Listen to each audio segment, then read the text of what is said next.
Bien-aimés dans le Seigneur, bonsoir. Je suis le frère Cardo et je voudrais partager avec tout le peuple de Dieu quelques passages bibliques pour essayer de voir très rapidement ensemble par rapport à l'événement du moment, notamment le coronavirus, de voir ensemble ce que nous dit la parole de Dieu par rapport à ce genre de situation qui devront arriver dans le monde. Euh, nous sommes nous vivons cette situation et il y a plusieurs interprétations et il y aura encore beaucoup d'interprétations. D'autres pensent déjà que c'est une invention humaine et dans cette suite de pensées, il y a ceux qui disent que c'est une attaque des États-Unis à l'égard de la Chine et d'autres développent encore d'autres formes encore de théories sur ça. Pour d'autres, c'est un châtiment de Dieu. Pour d'autres encore, c'est ceci, pardon, ou c'est cela. Et d'autres vont jusqu'à dire qu'il s'agit bel et bien de la marque de la bête. Bon. Et que nous dit la Bible par rapport à ça? Que nous dit la Bible par rapport à ça? Nous pouvons voir que chacune de ces théories à entendre peut sembler être vraie parce que encore ceux qui par exemple disent que c'est une invention humaine, ben oui, on peut voir que c'est arrivé à un moment où, pour ceux qui suivent l'actualité, où la Chine et les États-Unis sont en conflit, on parle de guerre commerciale. Pour ceux aussi qui pensent que c'est un châtiment de Dieu, ils ont toutes les raisons de croire parce qu'il y a bien évidemment un temps marqué pour toute chose où la colère de Dieu va bien évidemment s'abattre sur la terre à cause de la méchanceté des hommes. Dieu va bien évidemment châtier le monde. Et mais la Bible, que nous dit la Bible par rapport à ça? Je voudrais que nous puissions ensemble parcourir les Écritures pour essayer d'avoir une idée et de comprendre en réalité ce qui est en train de se passer et pour être un tout petit peu édifié par rapport à ça.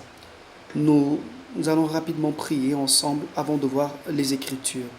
Éternel Dieu, nous te remercions pour ton amour. Nous te remercions, Éternel, encore pour ce temps, Seigneur, que tu m'accordes, mon Dieu, mon roi, de passer, Seigneur, mon Dieu, mon roi, sur ta parole, Éternel, mon Dieu, et de pouvoir, Père éternel, mon Dieu, mon roi, partager encore de ta parole avec les frères et les sœurs, mon Dieu, mon roi, qui vont m'entendre. Père Tout-Puissant, que ceci serve pour ta gloire à toi seul, Éternel. Que ta sagesse et que l'intelligence, mon Dieu, conduisent mon cœur et aussi soit accordée à chaque personne, mon Dieu, qui me suivra, Éternel, mon Dieu, mon roi. Et encore que l'honneur et la gloire te reviennent à toi seul dans le nom de Jésus. Frères et sœurs dans le Seigneur, nous n'aurons pas assez de temps, la vidéo ne sera pas longue. Nous allons rapidement voir. Déjà, nous pouvons commencer par le livre de Luc au chapitre 21. Que nous dit le Seigneur? Là, c'est le Seigneur Jésus qui parle. Il parle à ses disciples. Le Seigneur nous dit au chapitre 21. Mais ce qui va nous intéresser, c'est le verset 10 et 11. Il dit beaucoup de choses, mais au verset 10, le Seigneur dit, alors il leur dit, une nation s'élèvera contre une nation et un royaume contre un royaume. Il y aura de grands tremblements de terre et en divers lieux des pestes et des famines. Il y aura des phénomènes terribles et de grands signes dans le ciel. Une nation s'élèvera contre une nation et un royaume contre un royaume. Il y aura de grands tremblements de terre et en divers lieux des pestes et des famines. Il y aura des phénomènes terribles et de grands signes dans le ciel. La Bible est claire. La Bible nous dit qu'une nation s'élèvera contre une nation. En divers lieux, il y aura des famines, il y aura des pestes, autrement dit des maladies, autrement dit des épidémies. La Bible nous dit, quand nous parcourons les prophéties, Dieu dit, quand il promet de châtier Israël ou encore de châtier la terre, il dit que c'est par 4 phénomènes qu'il châtiera la terre ou encore par 4 éléments. Il promet de châtier par l'épée, aussi dans d'autres versions, on parle de guerre.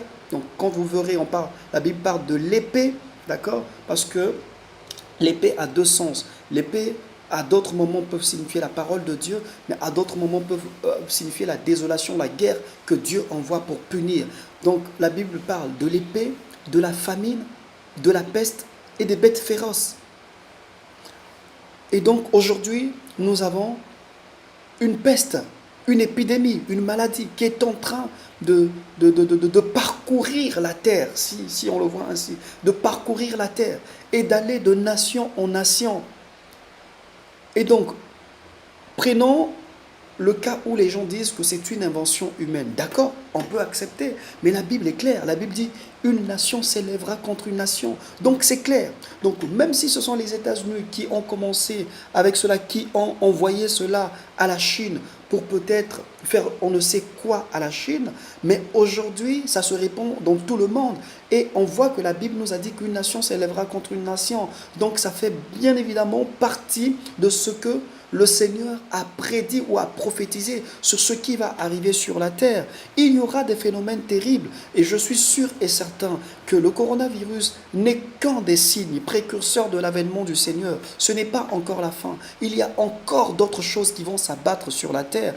La Bible nous dit dans le livre de Daniel au chapitre 12, l'ange Gabriel dit à Daniel que dans les derniers jours, il y aura une époque de détresse, un temps de détresse que le monde n'a jamais connu depuis que les nations existent jusqu'à cette époque. Ce sera une époque de désolation. Je ne pense pas que cette grande détresse est déjà arrivée. Mais quoi qu'il en soit, nous voyons qu'aujourd'hui, il y a une détresse dans le monde. Et je suis convaincu que ça fait partie des signes des temps de la fin. C'est bien évidemment dans le plan de Dieu. Dieu est en train de conduire toutes choses et nous nous rapprochons du jour où le Seigneur va se révéler au monde entier, où le Seigneur Jésus va entrer dans ce monde, où le Seigneur Jésus va revenir dans ce monde pour chercher son Église. La question que nous devrons nous poser, de quel côté nous sommes, dans quel état le Seigneur viendra nous trouver. Nous pouvons arrêter avec des théories de toutes sortes. Posons-nous la question aujourd'hui, de quel côté nous sommes. Examinons nos vies, examinons nos cœurs. Et si nous n'avons pas encore donné nos vies au Seigneur Jésus, il est temps de donner sa vie à Jésus. Il est temps de se repentir. Il est temps de se laver de ses péchés. Il est temps d'abandonner la mauvaise voie et de donner sa vie à Dieu, afin d'être pardonné, d'être purifié par le sang du Seigneur Jésus. Que Dieu vous bénisse. Il y a beaucoup de choses à dire, mais je m'arrête par là. Merci. Amen.